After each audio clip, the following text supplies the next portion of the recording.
Happy December, everyone. So good to be with you over Zoom and actually in Wenatchee instead of across the pond. So I'm happy to be with you. And I am excited to have our two new guests with us, Laura and James. Thanks so much for coming. We hope you feel very, very welcome, and we're glad you joined us. With that, I'm going to pass our meeting off to our Sergeant at Arms, the very dashing Rob Tidd. Thank you, Madam President. If you will all please mute yourselves, focus on my voice and my screen, and repeat after me. I pledge allegiance to the flag of the United States of America and to the republic for which it stands, one nation, under God, indivisible, with liberty and justice for all. Back to you, Madam President. Thank you, Sergeant at Arms. We have a very eloquent and lovely Toastmaster, Toastmistress. Is that a thing? We should make that a thing, especially for Pat. Patricia, will you take us away? Well, I'm happy to take you away, and I'm sorry that I have sinned in not bringing a joke of the day, but Eric has a joke, so let's begin with a light note from Eric. Father is packing his suitcase to go on a business trip, and his little 3-year-old daughter's jumping up and down on the bed and, helping him pack. And she puts up her 2 fingers and she says, Dad, look. And he goes, oh, that's so cute. And he takes them and puts them in his mouth like he's going to eat them. And she stops jumping on the bed and she looks real sad. And the father goes, what's the matter? Where's my booger? Oh my goodness, the essence of grossness. That is too funny. Okay, well, moving right along here. Our theme tonight is Days That Will Live in Infamy. It's hard to believe it's been almost 70 years since Pearl Harbor was bombed, and President Roosevelt talked about December 7th, 1941 as being a day that will live in infamy. Very, very sad period of American history, but it didn't stop there. I often think about September 11th, 2001. And I remember what I was doing that morning, watching the Today Show and working on something for a class I was going to prepare for. And the Today Show showed the airplane crashing into the building, and first thought it was an accidental airplane crash, and then it just built and built and built, and the building came down and the thunderous noise. That certainly was another day that will live in infamy. Those are terribly sad and tragic things.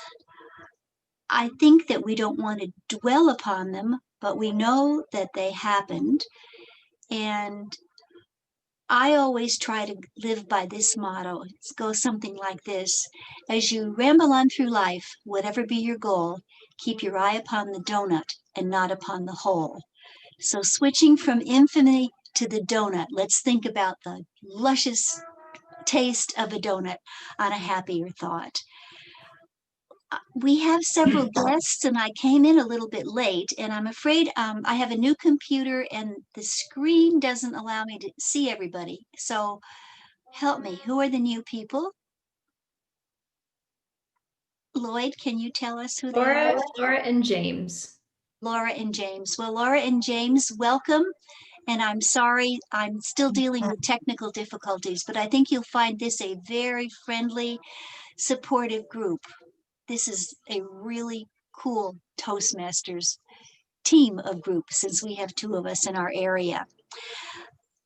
The evaluation person, the chief evaluator, the general evaluator, is going to be Steve Schwind. Steve, would you please take the podium and introduce your evaluation team to us, please? Thank you, Pat. I will.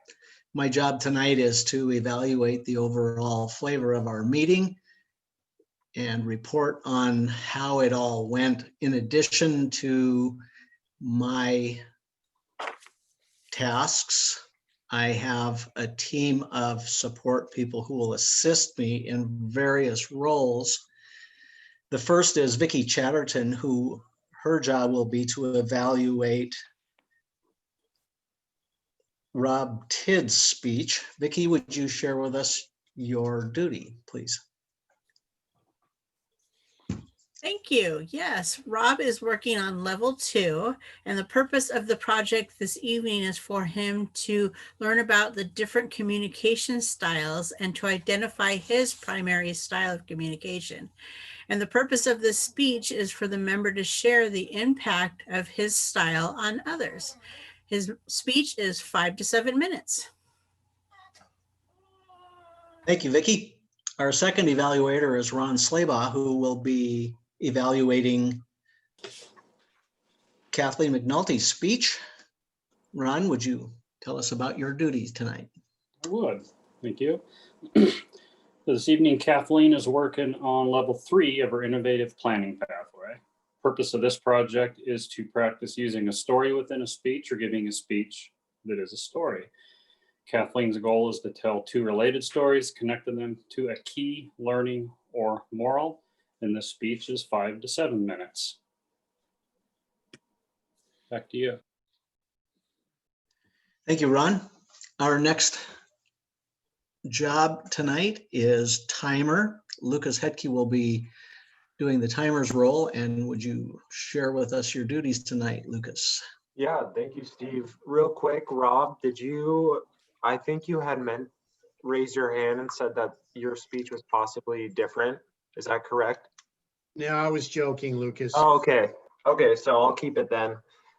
Thank you, Steve, fellow Toastmasters and guests. As a timer, I will time the table topic speakers, formal speeches, and the evaluations. I'll also alert each speaker of the time they have left using the green, Monsters Inc., Mr. Wazowski theme, yellow, alert, and then finally red. Let's see, table topic speakers should limit their remarks to no more than 2 minutes. At 1 minute, I will raise green, Mr. Wazowski. At 1 minute, 30 seconds, I'll raise yellow. And then at 2 minutes, I will raise red. And the same goes for speeches. Most other speeches should be 5 to 7 minutes in length. At 5 minutes, I'll raise the green. Oh, green. 6 minutes, I'm gonna raise the yellow. And then at 7 minutes, I will go ahead with red. The individual evaluation should be between 2 to 3 minutes. At 2 minutes, I'm gonna raise green. At 2.5 minutes, I'm gonna raise yellow. And then at 3 minutes, I will raise red. Back to you. Thank you, Lucas. The next role that we have on the slate is Joyce Matheson, who will be doing the grammarian job. Would you tell us about your role, please? Yes, I would. Thank you so much. As grammarian, it is my responsibility to pay close attention to all speakers. Do you hear my cat in the background? She's paying attention to us too. Listening carefully to their language usage. I'll take any note of any improper language, as well as any outstanding words, quotes, sayings, or thoughts. As grammarian, it's also my duty to introduce the word of the day, which I have here. Encapsulate. To enclose, or as in a enclosed space. My thought is time capsule, where you take a bunch of things and put it in the ground and have it sit there for a few years and have a big opening and try to remember what happened in the year that was being shown. Another one is to become summarized. I will give some examples. The contaminated material should be encapsulated and removed. Can you encapsulate the president's speech in about a paragraph? I will keep note of who uses that word, and we will take it from there. Thank you. Thank you, Joyce. We have one final role, the counter. Tonight, Ian Adams will tell us about his job as counter. Thank you, Steve. Tonight, I get the pleasure of keeping tabs on all of the little words that don't belong in our everyday speech. Strange transitions, weird grunts, groans, and words that we just use when we don't have anything else to say and we're trying to get our brain back in gear. I'll be encapsulating all of those comments on my little tally sheet tonight. I'll report back at the end of the evening. Back to you, Mr. Evaluator. Thank you very much. Well done. You stole my encapsulate. I thought after we complete the meeting and I have the opportunity to review everything, I would encapsulate all those thoughts on how well everyone did in their performance of our meeting tonight. With that, I will return the meeting to our Toastmaster, Pat. All right, and it will be my role in describing the introduction to Rob Tidd's speech to encapsulate his, yes, that's what I said, encapsulate his content in just a few, hopefully literate sentences. Communication style versus communication skills. That's his topic. What's the relationship between the two in your Toastmaster journey? Rob's speech explores these concepts in a variety of situations in his speech this evening. Please welcome Rob Tidd and his speech, Rob Talks. Rob Talks by Rob Tidd. Thank you, Madam Toastmaster. I joined Toastmasters to become a good communicator. Many of you are already excellent communicators, so you joined Toastmasters to become better communicators. However, I'm still at that first level. There are certain skills that are admirable to me that I would like to encapsulate into a communication style that I'm still working on through my journey in Toastmasters. Some of these skills will apply to certain situations and scenarios, which I would like to share with you.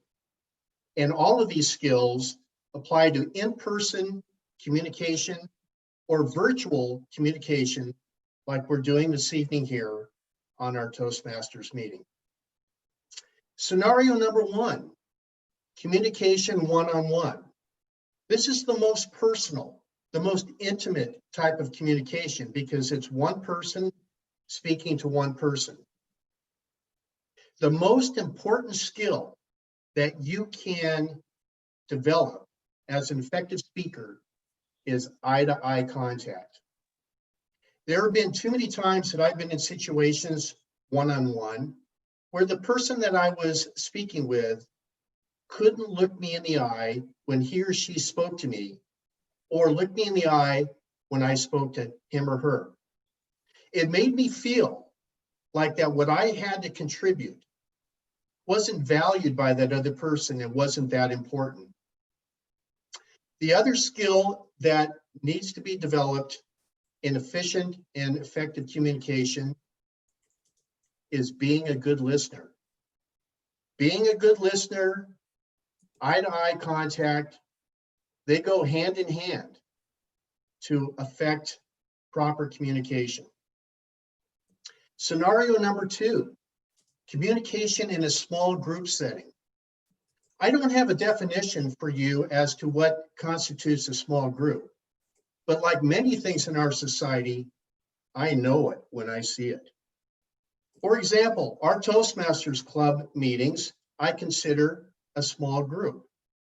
And the skills that I described in scenario number 1 are as important here in the small group settings as well. Yet there is more. I go back to eye contact. It's very important that a speaker work the room and make eye contact with everybody in that group, to the point that each person in that group feels like the speaker is actually speaking to him or her. The other skill reminds me of a line from a yet to be famous Toastmaster, and I'll share that with you now. And I self-quote, "When giving a speech, it is better to pause in silence than to punctuate that silence with distracting words and filler noises." As I go through my journey in Toastmasters, I find that I'm now less focused on the content of a speech than I am focused on those distracting words and noises. It wasn't always that way. It's developed over time. I'm distracted by distractions. That's why I find people who are effective speakers do everything possible to avoid the pitfall of using filler words and distracting noises. Scenario number 3, communication in a large group. For me, a large group would be 30 or more people with a speaker on the stage in an amphitheater or in a gymnasium or auditorium. All of the skills that I've mentioned in scenario 1 and scenario number 2 also apply in large group settings. There is more. Many of you are familiar with TED Talks. I don't know TED, but I know every time someone mentions TED's name, people listen. The reason is those speeches, the speaker works the stage, the speaker is innovative, captivates the audience, and is able to do it in a comfortable and confident manner. As I go through my Toastmaster journey, I want to also be able to express myself using those skills. I know that TED Talks are on YouTube. I know that our talks are on YouTube. My goal in Toastmasters is to one day have someone go onto YouTube, rather than look for TED Talks, they look for Rob Talks. Thank you for being such good listeners. Back to you, Madam Toastmaster.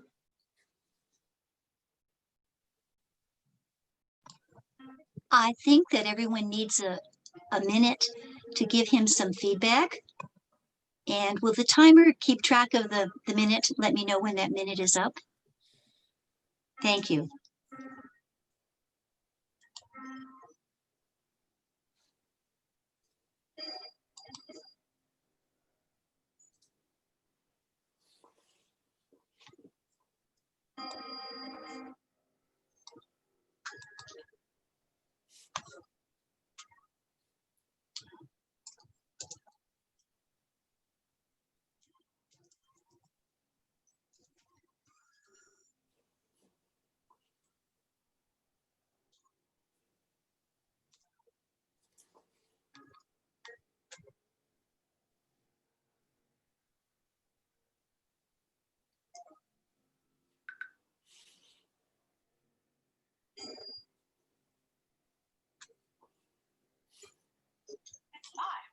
It surely must be a minute.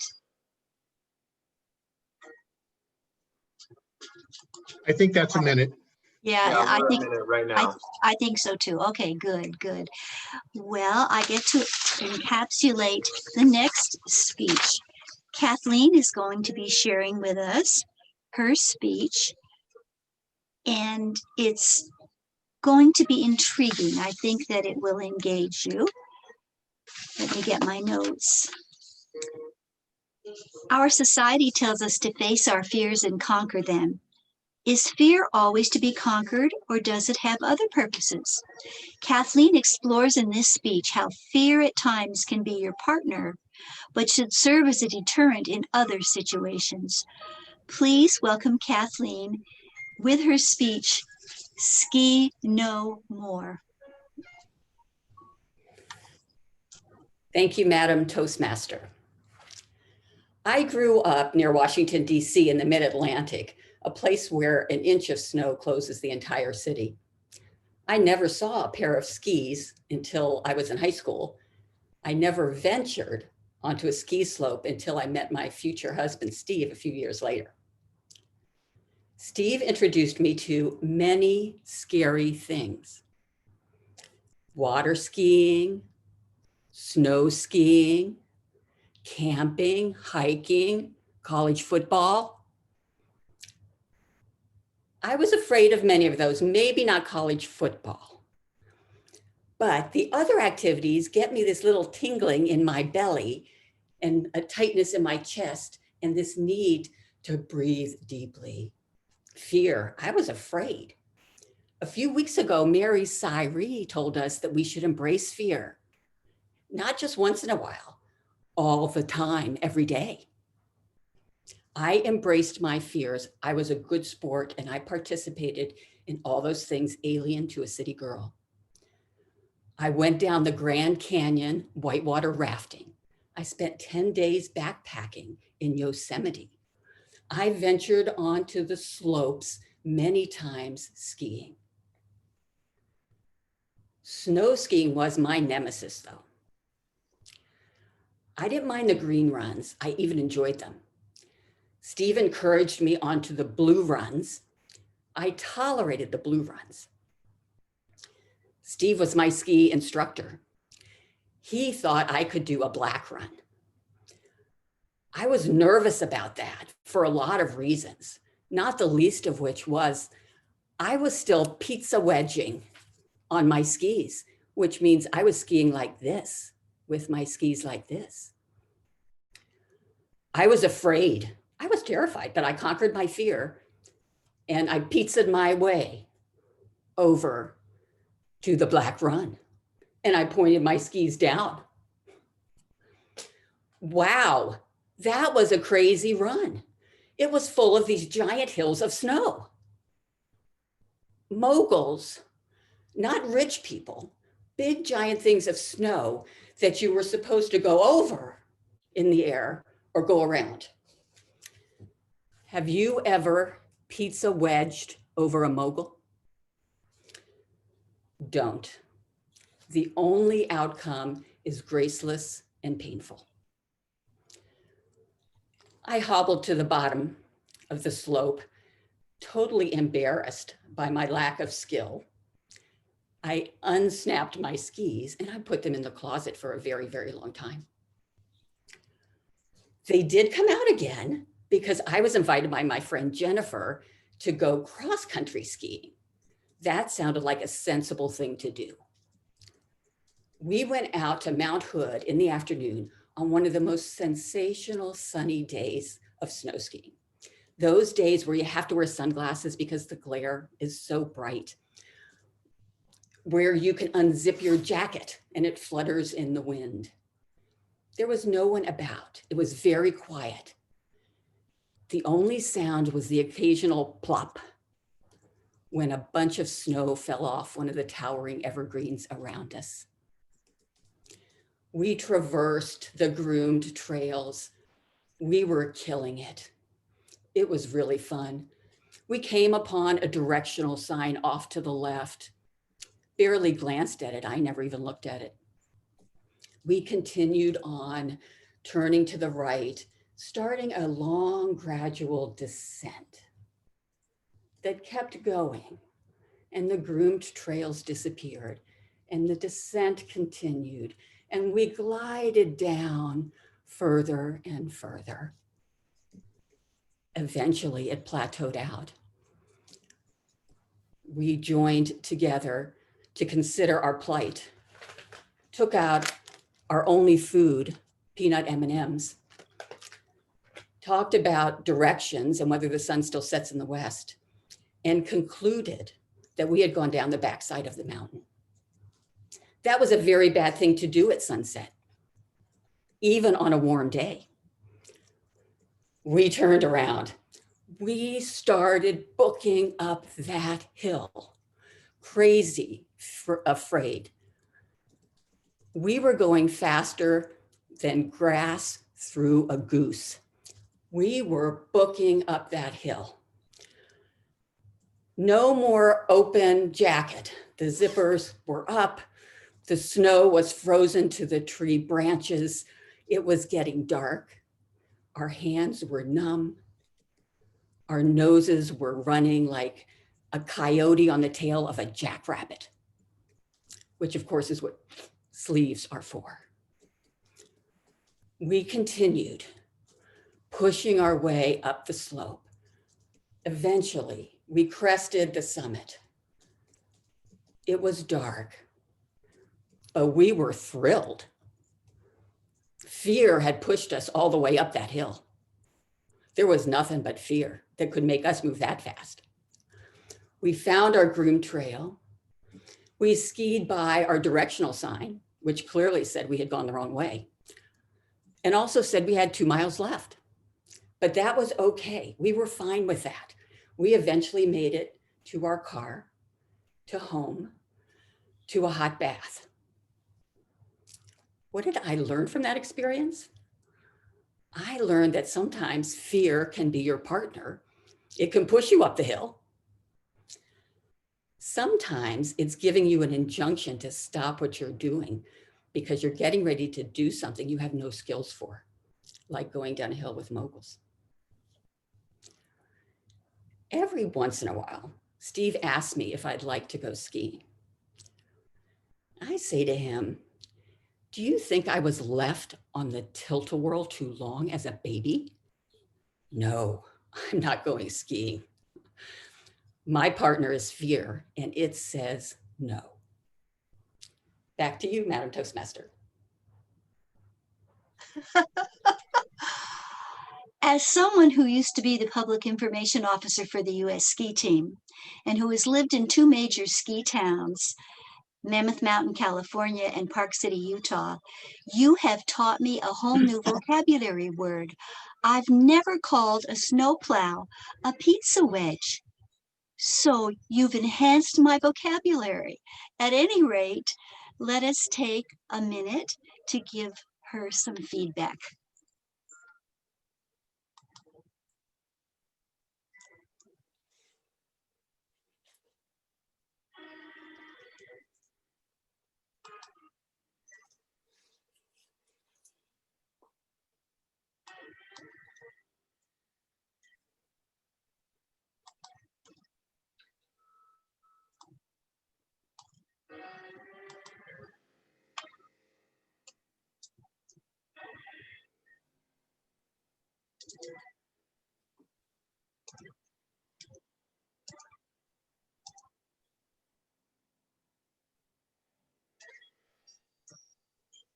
Pat, is there music in the background? Actually, it's in my living room. It's nowhere near here. Let me go turn it down, okay? Thank you. All right, just a minute. That's been a minute.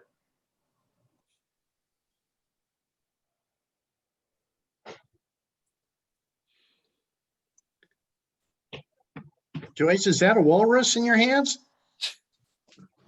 Would think. She has lost weight though. Well, no more distraction with music. Now it's my pleasure to introduce our table topics master, Eric. Eric, you're on. Thank you. Table topics is the time in our program when we talk off the top of our head. This is more likely what's going to happen to us day in and day out. So it's a good thing to practice.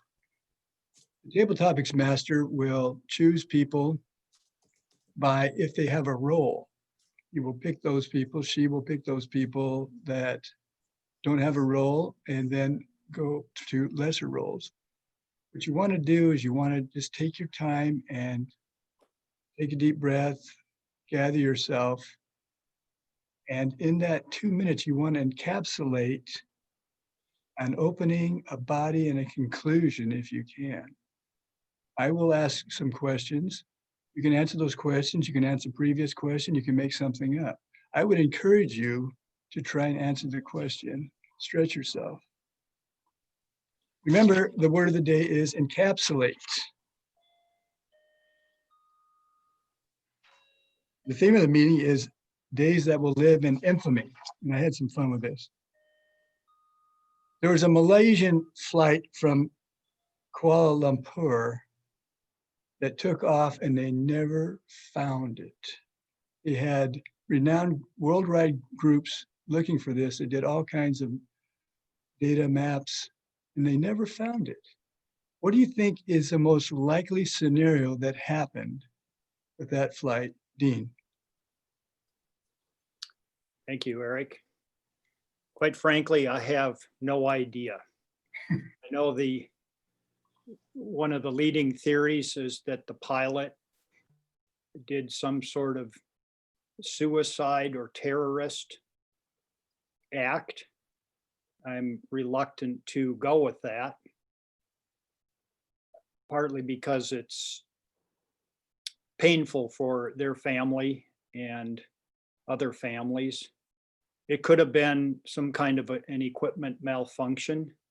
It truly is a mystery because, as you noted, many organizations use sonar and other instruments to look through the Indian Ocean, I believe it was, and they surveyed hundreds of thousands of square miles of ocean looking for it.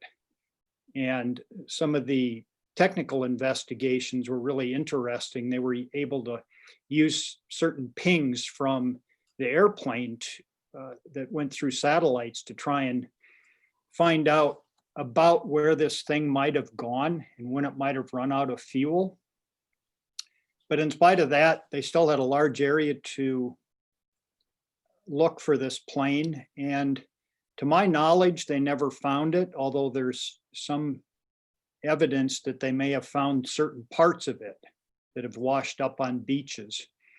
It's really too bad that they haven't found it. It's got to be very painful for all of the families involved that lost people. And from my standpoint, I'm just curious. I would really, really like to know what happened. Back to you, Mr. Table Topics Master. Thank you, Dean. I was 6 years old and I had just come out of my piano lesson. My mother had picked me up. And on the radio was the assassination of John F. Kennedy. And when I got back to school, they had canceled all the classes and the teacher was up on the chalkboard explaining all this and kind of holding a kind of a grief session. Where were you and what were you doing when John F. Kennedy was assassinated? Lloyd. Thank you, Eric. I was sitting in sophomore English class at East Valley High School in the Spokane Valley, pretending to be paying attention to the teacher, Mrs. Bowen, who was discussing the book Silas Marner. Some of you have probably never read that book, and if so, you're very, very lucky. It's one of those classics that was an important book at a certain age, many moons ago when Mrs. Bowen was young. To those of us who were 16 at the time, not so important. And suddenly the intercom came on and Uncle Carl, the vice principal, started telling us that the president had been assassinated. And we were naturally suspicious for two reasons. First of all, Uncle Carl did not have a good reputation for being an honest guy. But secondly, many of us just assumed it was fake. And I remember turning around to the guy in back of me, Gary Brown, and saying, what do you want to bet that nothing happened? And he agreed with me, and that's what most people in the class agreed. And I still, to this day, think about that as being the time when I was probably the most arrogant and stupid age of my life, 16. Mr. Table Topics Master. Thanks for that confession, Lloyd. James, would you like to participate? Sure. Yeah, I'll give it a go. Laura, would you like to participate?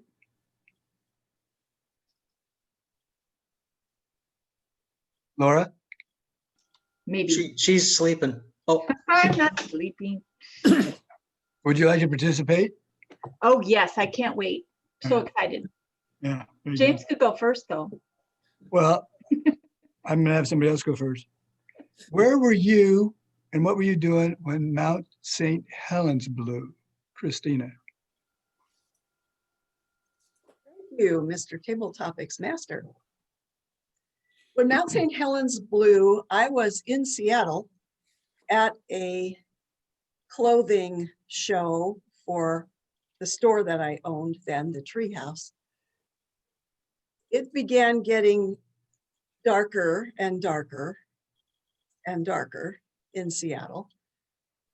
Word came that they were going to be closing the show, sending us all home.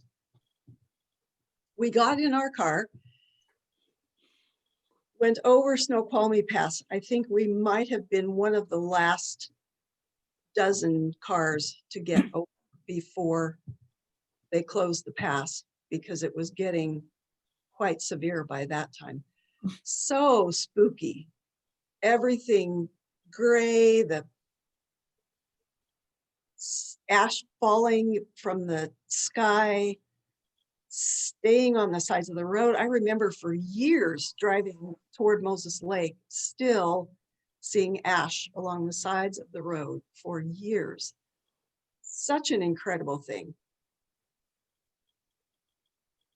It's one of those experiences that's locked in my memory. I will never forget exactly where I was, exactly what my emotions were, exactly how I felt.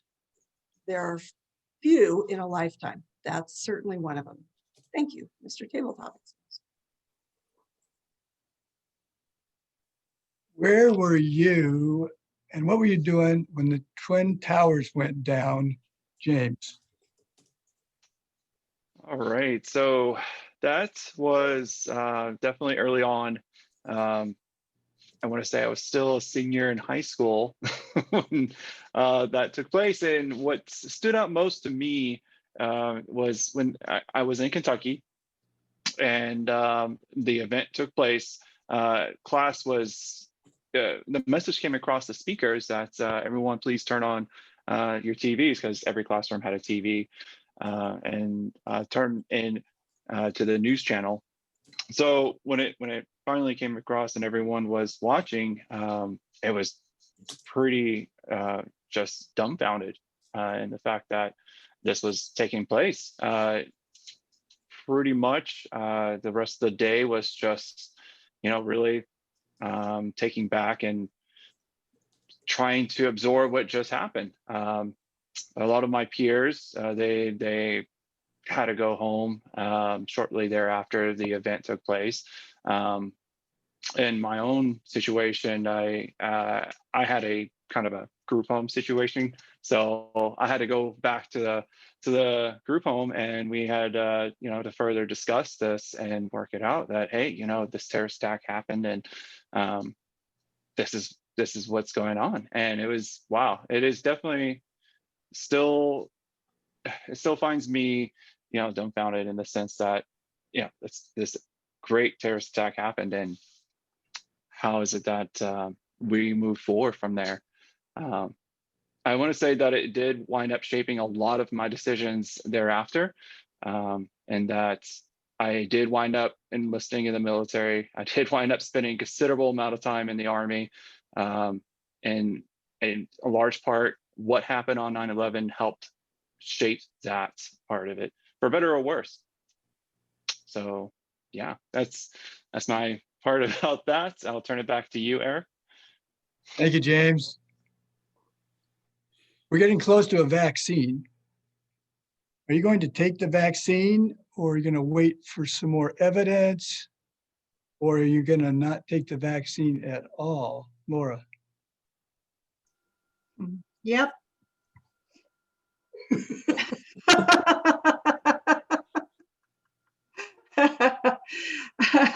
I can't, I'm excited for the vaccine. I don't want to be imprudent, but to encapsulate my thoughts about the topic, it's better safe than sorry. We live next door to my parents who are, in their early 80s. And even though we live next door, I get to see them very, very minimally. They were in healthcare. They're both retired healthcare workers, and they're extremely concerned about their safety. My brother is a physician. He treats COVID patients over in the Seattle area. He has been directly exposed. I have been directly exposed. And when you get that news, as many of you probably have, it's a little bit terrifying, to think, oh my gosh, I've got to notify everybody that I've been around in the past couple of weeks, and just having guilt and dread, about having those conversations should you turn out to be positive is just an unpleasant experience. I want the world to open up a little bit more. I want kids to go back to school. I want us all to return to some semblance of our former lives. And I think that the social distancing, masking, and all that kind of activity, as well as the vaccine, is going to help us get there. So couldn't happen soon enough. Thank you, Laura. Good job. Of course, these are COVID times, and Christina and I spent quite a bit of our vacation during this fall time, going to Seahawk games and spending a long weekend in Seattle. But for you, what has been the biggest setback or challenge or difference that this has made for you, Mary?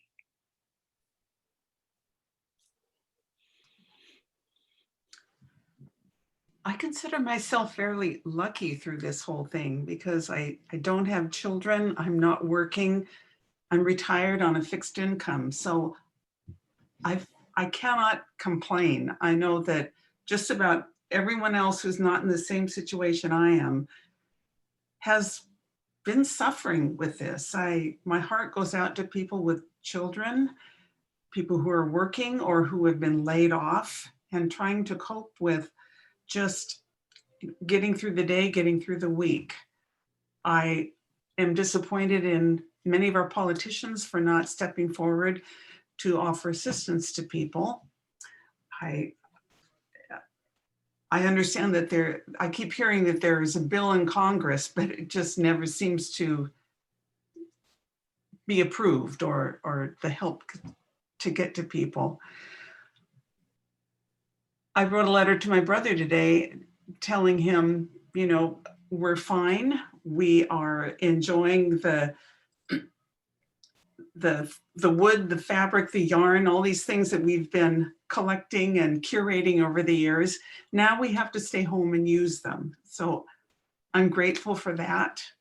I'm grateful that I've not been exposed. I have friends and relatives who have. I have a cousin who passed away, I suspect from exposure to COVID-19.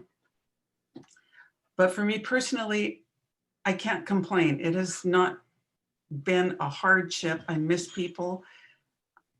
I miss the activities. I miss not just being able to say, let's go to McGlynn's for some pizza. The simple things. The world a year ago was a pretty big world. We had a lot of options. The world today has gotten really small and not so many options, but I prefer to be grateful for what I do have and have empathy for those who are having a much harder time than I am. Thank you, Mary. Good job, guys. Excellent job. Yes. It is 6:15. I will now toss it back to our Toastmaster, Patricia. Well, that was really interesting. What a topic, and so timely. I, in turn, will pass it along to our chief evaluator, Steve Schwind, and his committee. Let's hear what they have to say about things. Thank you, Pat. Our first evaluator will be Vicki, who's going to give us an overview of Rob's speech. Vicki? Thank you, Mr. General Evaluator. It is my job as a speech evaluator to encapsulate what I liked, what he could work on, and what he might be able to challenge himself with. Rob, I liked that you stood up. It's really nice when a speaker stands up and you just have a different type of energy when you're standing up. And I'm not going to stand up to do my evaluation, but I like that you did it. So kudos to you. Also, you used the method of 3, and you said scenario 1 and described that. Scenario 2. 3s and 5s seem to work in speeches very well if you're going to be making points. You had 3 of them. I like that. And I also like that you got a little dressed up and a little bit dapper for us. I appreciate that. It does help with the speech. Some technical things. Most of your hand gestures were either at the waist level or you would bring them up to your face. So just be aware of where your hand gestures are when you're making speeches. They were appropriate, but just be aware of where those are and see if you can sometimes maybe get them lower or higher, depending on what the speech is. And then you gave us the one-on-one scenario, the small group scenario, and the large group scenario. And one thing you said is with the small group scenario, you didn't know how to define it, or you couldn't define it. But then you went on to describe it to us, which was kind of defining what a small group is. So I wouldn't say that you couldn't do it. You could maybe just say, let me tell you how I perceive a small group. And that might have helped. To challenge yourself, I would say put a little bit more part of your communication style. You focused more on skills than your actual style. So I was left a little bit going, well, what is his style and how does he use that to his benefit, and how might it be challenging to him? And because you're standing up, I would also challenge you to come into the camera closer. Like when you were going to tell us something, like if you really wanted it to hit, you might come in closer to that. I'm excited that you are on level 2, and I look forward to hearing more of these speeches. You're doing a great job, and thank you very much, Mr. General Evaluator. Thank you very much. Good job. Now, we'll hear from Ron, who will be evaluating Kathleen's speech. Ron? Thank you, Steve. Message to the group. I know in the past I've been running long on these evaluations. I'll make a commitment to do my best to encapsulate my comments and my opinions of Kathleen's speech within the allotted 3 minutes. Moving along, Kathleen, I did like your speech. I won't leave it till the end of the 3 minutes to tell you that. I thought it was very well prepared and organized, and it was good delivery. Your voice definitely created a lot of anticipation. It did in me. I found myself leaning forward and paying attention, and I saw it with several other members. Even Lloyd, to some degree, looked to be pretty excited to be listening to your speech. And usually it's hard to read anything from him. It was very well animated, and not only your vocal variety, which was great, but your overall gestures, and there's more hand gestures that you had that were appropriate than I could go over. One example is using your arm to mimic descending down the hill. And I think you used both your hands when you reached the top of the mountain. Can't remember exactly what you said there, but it was just very appropriate.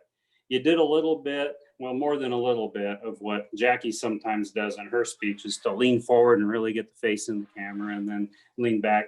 There was a period of time, however, though, where you almost used it as beginning and ending the sentences. So begin a sentence, move forward, and the sentence, move back. So just take a look at that. You perhaps don't need to do that quite as much. Back to the animation. There was one time, even when with your jacket, you described going up the hill, how it was getting warm, unzipping and fluttering your jacket, and you unzipped and fluttered the jacket that you're wearing right now. Thought that was really cool. Used what the term or the phrase faster than gas or grass through a goose. Saw a chuckle from the majority of folks, including myself, when we heard that. In conclusion, one of your goals here, or your goal here, was connect your story to key learning or moral, and I think you did both. Actually, I heard what I would interpret as a learning, as you stated, fear can be your partner, something that you learned, and I took the moral of this story to be that your partner is fear, and your fear says no. Great job. It was fun. It was entertaining. Had a good time, and it was an honor to be able to evaluate the speech. Back to you, Steve. Thank you, Ron. Well done. I didn't check your time, but it looked concise to me. Encapsulated things nicely. Now our timer, Lucas, will share with us how we all did in the concept of time. Thank you, Mr. General Evaluator. Yes, Ron, you did do a good job at staying on time tonight. You were at 2 minutes and 30 seconds, so nice job with that. Vicki, your evaluation was 2 minutes and 50 seconds. You were in time, nice job. Rob, your speech lasted 6 minutes and 10 seconds, and you were in time, nice job. Kathleen, 6 minutes, 57 seconds, and you were at the top of the time, but you did make it. Nice job. Dean, for your table topics, 146. You did make time. Lloyd, 1 minute and 28 seconds. You made time. James, 2 minutes and 5 seconds. You were just over time, but nice job on that.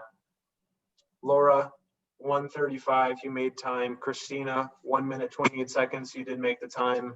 And Mary, 2 minutes and 10 seconds, slightly over, but nice job. Back to you, Mr. General Evaluator. Thank you, Lucas. Now, Joyce, how'd everybody do on their spiking? I think they did pretty darn good. Let me put my teeth in and give my report. A hit. I know, it gets a little tiresome after a while. Ron, the only thing I could find was working. It's working. I do that a lot too. Pat, I couldn't tell if it was my ears or goodness only knows, after many years of listening to heavy metal on blast, I thought I heard you say encapsulate instead of encapsulate. I'm not sure. Let's go with the thoughts, words, and sayings that I liked. Well, we'll be here for an hour, so we're just going to do the Cliff Notes edition. Rob, I liked what you said about being a good listener, the eye contact, and to better pause in silence than add filler words. Kathleen gave us a plethora of treasures to use in our speeches if we needed to traverse the trails faster than grass through a goose. That's what sleeves are for. Coyote on the, is probably coyote, I apologize. On the tail of a jackrabbit. Left on a tilt-a-whirl too long as a baby. I need to use that in my everyday life. And Mary, I love how you talked about gratefulness and empathy. Let's see who used the word of the day. Rob used it once. Vicki used it once. Eric used it once. Pat twice. Ian once. Ron once. Laura once. And Steve once. If you have and I did not catch it, I do apologize. Back to you, Steve. I forgive you. Now, Ian will share with us how everyone did with filler words. Ian? Thank you, Mr. Evaluator. Tonight, we've got a couple of guests, and I want to point out a couple of things as we go through this, that even as senior or experienced speakers, many of us will fall guilty to using some filler words. There's quite a few filler words that I caught tonight from some of our long-term members that, quite frankly, know better. Jackie, you were clean so far tonight. Pat, I picked up quite a few this evening, and I don't know, maybe it has something to do with your new computer and you're just off a little bit. Sometimes that happens. You had a couple of ums, 4 so's, 2 ands, 1 but, 1 other, I don't remember what it was, and 3 repetitions. Eric, you had an 2 ands, 1 but.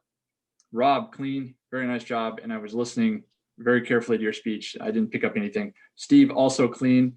Vicky, 4 ums, 1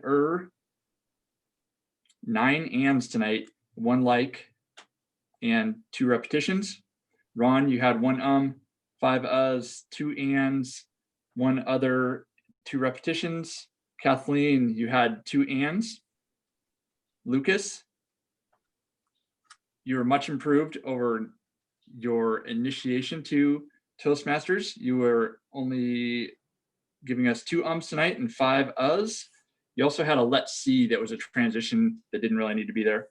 Joyce, you had 1 other. Dean, you had 1 and 1 you know. Lloyd, 5 uhs, 2 ands, and 1 repetition. Christina, you had 1 repetition. Mary, you had 2 so's, 1 you know, 1 but, and 4 repetitions. For our guests tonight, James, you had 11 ums, 17 uhs, 3 so's, 4 ands, 3 you knows, 1 yeah, and 3 repetitions. Laura, you had 10 ums, 3 uhs, 1 so, 1 and, 4 you knows. And as I mentioned, being aware of that is the biggest part of this process in learning how to eliminate saying those. All of us have been guilty. All of us are guilty of using those words. But now that you're aware of it, I bet you'll be spot on in reducing those numbers the next time you attend. Thanks, everybody. Mr. Evaluator. Thank you, Ian. I listened to an 18-year-old in my Rotary Club meeting years ago. She came as a guest. She had accomplished something and was going on in life. And she spoke so concretely, not a filler word one in her vocabulary. It was just music to my ears watching this young girl who had no understanding of the negative qualities that go with filler words. She just had a natural ability to communicate without the need to and or anything else. It was just the most pleasurable experience I ever had listening to someone speak, and at such an early age. Overall, our meeting went well. There was a little bit of clunkiness at the beginning. I don't have specifics. It just didn't get off to a really nice, smooth start as we often do, other than we always do a great job. Lloyd's good at, and Eric as well, at cracking the whip and making sure we've got all our little roles filled, that everybody's present. I had a thought here that I wrote down, and now I don't know why I wrote it down. As we proceeded through the meeting, we had a little background noise. Zoom is giving us the opportunity to communicate in a new way, and there's new little things to be aware of as we do that, with the ability to have hand gestures and going on. And we had a little background noise tonight, and it'd be great for everyone to be really cognizant of the idea not to have distractions that we wouldn't have in a face-to-face meeting. The great thing, our Table Topics Master got our guests involved and made it a good experience, I believe, for them all. Generally, as always, our meetings go off well. And of course, our flag was in its appropriate place at the beginning of the meeting as well. We are just spot on. That is my report, and I will now return the meeting back to Jackie Graybill. Thank you so much, Mr. General Evaluator. My internet connection is a bit unstable right now, so I'm hoping that you all can hear me and see me. I got kicked off a little bit ago and came back. I just want to say that the whole meeting, I feel like, is encapsulated in one word, which is engagement, even with our guests, James and Laura. It's so good to see you again, Laura. I would love for us to send our votes to Eric and Christina, since Rob was one of the speakers for tonight. So if we could send them individually our votes for Speaker of the Evening between Rob and Kathleen, that would be great. Everybody's frozen, so hopefully you can see me. We can hear you. Can you hear us? Okay. Excellent. I was about to write a thing to everybody because everybody's frozen. Okay, great. Lloyd, is there anything else you would like to say? I know we're close to, well, we're over a couple minutes. Would you like to say anything while we're sending our votes for Speaker of the Evening to Christina? Nope. Things are good. Okay.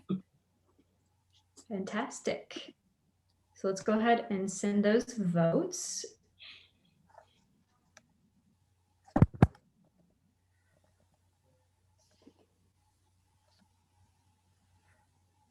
All right.